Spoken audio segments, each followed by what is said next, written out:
What's happening, Bills Mafia? Ryan Thomas here, back again for another pregame show, another Buffalo Bills pregame show, as I am pregaming revved and ready to go for Monday Night Football. To say the least, I'm pumped up. I can't even spit the words out. I'm so pumped up about this game tonight, Monday night.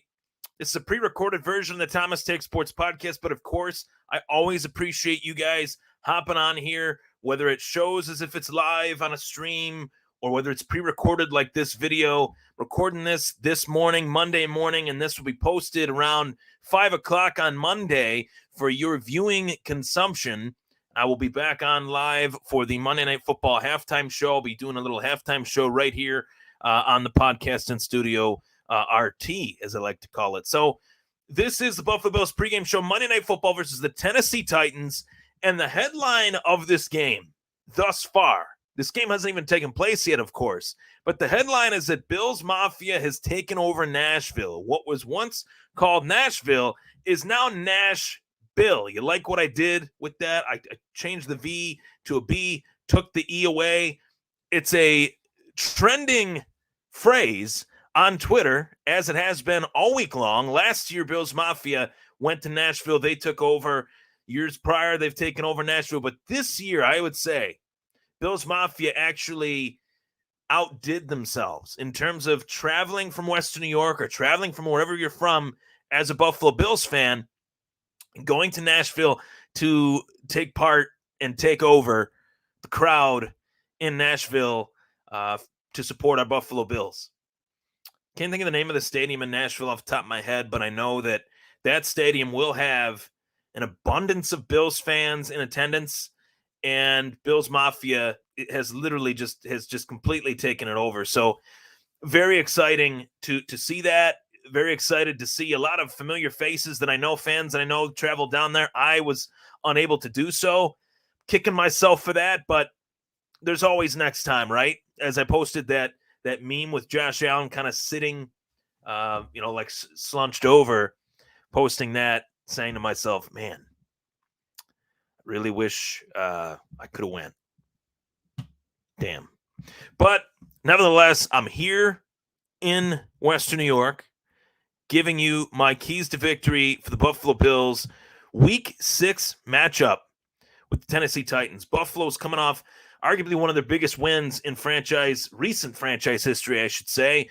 Yes, it was Week 5. Josh Allen and company, Sean McDermott, Brandon Beane, they will downplay the victory last Sunday night. But unfortunately, I never had the chance to really give my take on it. I recorded a post-game show for the Sunday Night Football game between the Bills and Chiefs last week, and for whatever reason, I had a lot of audio issues.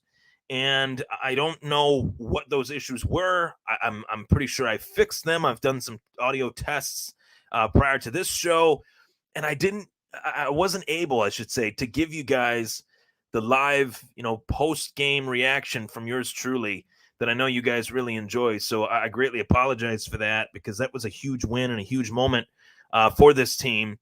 And although this pregame show is pre-recorded, I figure just my schedule and stuff, I really had to make sure that this one was just put out there, and whether it's pre-recorded or live, I will be giving you guys a live post-game show tonight after the game, whether it's 11:30 or midnight, hopefully, hoping to God that there is not another delay in this game like there was last week. I will say that threw me off as well.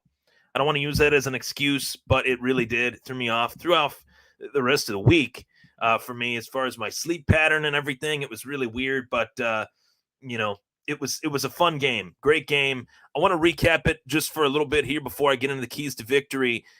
At last, the Buffalo Bills defeated the Kansas City Chiefs 38-20, moving to 4-1 atop the AFC. And Josh Allen, of course, we got to look at his stat line. His stat line is very important for us. Josh Allen at 15-26, 315 passing yards, 59 rushing yards, 3 passing touchdowns, as well as 1 rushing touchdown. This was arguably one of the biggest games of Allen's career, given that the Kansas City Chiefs have been the thorn in our side for so damn long, and for Buffalo to get over this hump, and not just get over this hump of the Kansas City Chiefs, but get the monkey off their back, with a 38-20 victory over the Chiefs. It was exponential for the future of the franchise moving forward. No doubt about it. This was the biggest win that we've had in quite some time. But I always like to say, when I recap a game, that there is a story of the game, and I can point to that one story within a game. But this game had stories. This game had multiple stories within this win that I can look at and say, holy crap, that was one thing leading to another. This was a part of the story. This was a part of the story. This was a part of the story. The number one story, though, if I were to point to one story within that win last Sunday night, 38-20, Buffalo Bills beating the Kansas City Chiefs, the emergence of Dawson Knox is something that can no longer be ignored. I talked about it a few weeks back that I felt like Dawson Knox was going to have a big game. He's had that big game, and then he's followed it up with consistent, consecutive game results, week in, week out results. 5 touchdowns, 5 games. Dawson Knox not only has been a hot commodity on the field, but he's been a hot commodity on the laptop, on the smartphone, with everybody that I know trying to claim him or trade for him in fantasy football, myself included. Tight end is a very shallow position in fantasy football. Dawson Knox has been one of those guys that I could look at and say, man, he has had a really good start to this season, and it adds a completely new dimension to this Buffalo Bills offense that it did not have last year. And I've noticed these last few weeks in particular, 2-3 weeks in particular, I've noticed that this Buffalo Bills offense has much more balance than what it did last season. Whether it's within the run game, whether it's within the passing game. Diggs was force-fed last year. Diggs was force-fed. Beasley was force-fed last year. Beasley has taken a little bit of a back seat to Dawson Knox, as well as new addition Emmanuel Sanders. But I think as the season wears on, 1 week we'll have a big week from Diggs. Another week we'll have a big week from Sanders. Another week we'll have a big week from Knox. That is a good problem to have. And as a matter of fact, it's a great problem to have. The emergence of Dawson Knox opens things up exponentially for this offense. And I am very excited for Dawson Knox. I know plenty of people, and I won't name names, but plenty of people that call themselves experts saying that Dawson Knox was a flat-out bust for the Buffalo Bills and was not up to snuff for the Buffalo Bills. You were wrong. You were dead wrong. You should have stayed patient. You weren't patient. Never count your chickens before they hatch. Dawson Knox is the real deal. Put in an incredible amount of work over this offseason. I follow Dawson Knox on social media, and he documented his journey at TEU, Tight End University, with guys like George Kittle, Travis Kelce, the cream of the crop at the tight end position in today's National Football League. Dawson Knox is bumping elbows with those guys. It rubbed off, and it looks like he is up to snuff, no doubt about it. So moving on from the emergence of Dawson Knox, another story of the game, and as far as the stories of the game, Buffalo's constant front four pressure. This front four pressure, they didn't have to blitz Pat Mahomes last week. They didn't have to blitz him whatsoever. They allowed pressure, they created, I should say, pressure with just a simple front four, and this rotation at the defensive line unit, Rousseau, Hughes, Oliver, and you throw in Justin Zimmer, you throw in Star Latuile, his return, and not just the return of a Star Latuile based on 2 years ago, but a svelte, in shape Star Latuile that dropped probably 15, 20 pounds and added an additional 10 pounds of muscle. He looks like a completely different person out on the field. So this front four is formidable. This front four is for real. And this front four has been fantastic throughout the entirety of this season. And I look forward to seeing this front four evolve in this matchup, whether it can evolve throughout the rest of the season, but whether it will evolve, namely in this next matchup on Monday Night Football tonight against the Tennessee Titans. A little bit of this or a little bit of that is the offense. That's what the phrase was for me with this offense, being that it was a balanced attack. So many Bills fans, gripe over the fact that Buffalo does not have that Najee Harris, that Dalvin Cook, that Ezekiel Elliott. I can't even really say Ezekiel Elliott anymore. I guess you could say Dalvin Cook or Najee Harris in terms of bell cow running backs, because Zeke is no longer really a bell cow running back now that Tony Pollard has thrown himself in the mix there in Dallas. But regardless, a little bit of this or that in terms of the run game is not a bad thing. 1 week, Zach Moss might have a really big week. Another week, Devin Singletary might have a really big week. That's not necessarily a problem. If Singletary has 80 yards rushing and Moss has 40, that's 120 yards rushing on a day between two running backs. That's consistent. That's solid results. Anything over 100, in my opinion, in terms of the run game is decent. Have we been able to consistently roll in those rushing yard efforts week in, week out with Singletary and Moss? No, but do we have to? Not yet.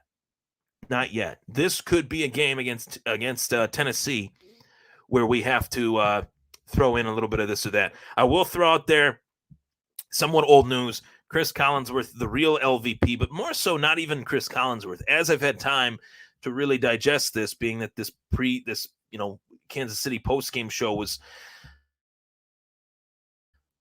a week or more late. My apologies on that. Really the mainstream media in sports, right? Mainstream media in sports, they do not acknowledge the struggles of Pat Mahomes. Pat Mahomes has 15 interceptions in his last 15 games, averaging 1 interception a game. Josh Allen, in terms of his turnover ratio, it is heavily in the green. It's dark green at this point. In terms of touchdowns versus interceptions, his TD-INT ratio. You don't hear about that. You only hear about how great Pat Mahomes is. You only hear about how Pat Mahomes can do no wrong according to his mom's Twitter feed, according to his wife's Twitter feed. Pat Mahomes is the Jesus of quarterbacks, right? Josh Allen needs to get his due, and I thought it was a little too late. A little too late by Chris Collinsworth to give Josh Allen his due during last week's win. You guys know my thoughts on that. I was posting about it, tweeting about it between Facebook and Twitter. Couldn't stand it. I'm hoping that the Monday Night Football commentating team tonight, Brian Greasy, Louis Riddick, as well as Steve Levy, give the Buffalo Bills the props that they deserve. It's up to the Bills to do that, of course, in this game because they have to commentate this game. But leading up to the game, I hope we see those three gentlemen and hear those three gentlemen giving the Buffalo Bills the props that they deserve. So we're moving on to Monday night versus the Titans. Buffalo Bills pregame show, Monday Night Football versus the Tennessee Titans. As I said, Bills Mafia is taking over Nashville. Nashville is now Nashville, and the keys to victory for the Buffalo Bills Week 6 Monday Night Football matchup. Primetime Bills are here, and they're here to stay. Number 3, key to victory, make Tannehill beat you. Make Titans quarterback Ryan Tannehill play quarterback. What I mean by that is taking away or neutralizing Derrick Henry, which is another key to victory, spoiler alert. But neutralizing Derrick Henry has forced Ryan Tannehill to play quarterback, throwing the football 40 to 45 times in a game with a very, I don't want to say limited supporting cast because he does have a solid, legitimate supporting cast, but that supporting cast has been hurt throughout the large part of this season. I don't know if they're exactly healthy. A.J. Brown, they're saying that he's getting back to health. Julio Jones, they're saying he's getting back to health. But are they at 100% for this game if they do suit up? I don't think they will be. I think that's an advantage towards Buffalo, of course. Buffalo can neutralize Derrick Henry and force Ryan Tannehill to beat the Bills with his arm. I think we're going to start to see turnovers. I think we're going to start to see Buffalo's secondary, in particular, Trey White, Micah Hyde, Jordan Poyer, Levi Wallace, Teron Johnson, take over this game, as well as Dane Jackson. Pressuring the quarterback, that's a trend that has to continue. And it has to continue for the sole purpose of Buffalo's defensive front four pressure continuing to evolve. I want to see a little bit of different, exotic front four pressures, maybe blitzes, linebacker blitzes in this one. And I think we could see that from Leslie Frazier. He wasn't really able to dial it up last week against Kansas City because, to our credit, we were shutting it down in terms of Kansas City's run offense. We're going to have to do a little bit of that more often with this team being a run-first football team. They're one of the rare football teams in today's National Football League that are a run-first football team. So we have to see that outside pressure, whether it's an outside linebacker, whether it's a safety, keying in on the running back, keying in possibly on the quarterback. That's up to Tennessee to combat that. And, of course, key to victory number 1, neutralize Derrick Henry. I think I would be a moron to say that Buffalo has to stop Derrick Henry. Stopping Derrick Henry isn't going to do it. It's not going to happen. It's not possible to stop Derrick Henry. Now, last season, Buffalo did a pretty good job at bottling up Derrick Henry in terms of his yardage. Touchdowns-wise, he's a machine. If you're inside that 5-yard line, it's very tough to stop him when he has only those 5 yards to get in order to get in the end zone. But I think Tennessee has used Derrick Henry a little bit differently this year. Obviously, he's a downhill runner. He's a north-south guy. He'll run you over. But I've noticed they've used him to the edge a little bit more than they did last year, at least in my experience of watching the Titans this year. So that will create a little bit of a different mismatch for Buffalo and their defensive backs. We saw last year Josh Norman get run over by Derrick Henry. I think this year Buffalo is going to make sure that they do maintain that sideline and stay edge to edge. Big game today. The spotlight today is on Tremaine Edmonds, Matt Milano, A.J. Klein. These linebackers have to be on their game against Derrick Henry and the Tennessee Titans. All in all, I have this game with a score prediction going in Buffalo's favor, of course. Buffalo winning this one 35-17. That is my score prediction. The Buffalo Bills will move to 5-1 on the season with a huge win over the pardon me. With a huge win over the Tennessee Titans. And I see the Bills getting it done in relatively easy fashion in comparison, of course, to last week. The momentum is on Buffalo's side right now. They are just a hot team. I think the away factor doesn't really play a factor when you have as many fans traveling from Western New York or wherever these Bills fans are from outside of Western New York to Nashville. And I've heard from airline workers, I've heard, all over the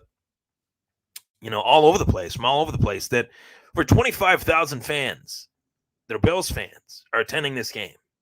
So about a third of the stadium is going to be filled with Bills fans. And that's just people that are coming from here and coming from other parts of the country to visit Nashville. That's from what I've heard through Continental and Southwest and stuff like that. So that's exciting. And I think that Buffalo right now, they're just a better team. But this is a tougher matchup in its own way. I think Tennessee's defense doesn't get enough credit. Mike Vrabel does a really good job at dialing up a game plan. But this is the same Tennessee Titans team that lost to the New York Jets.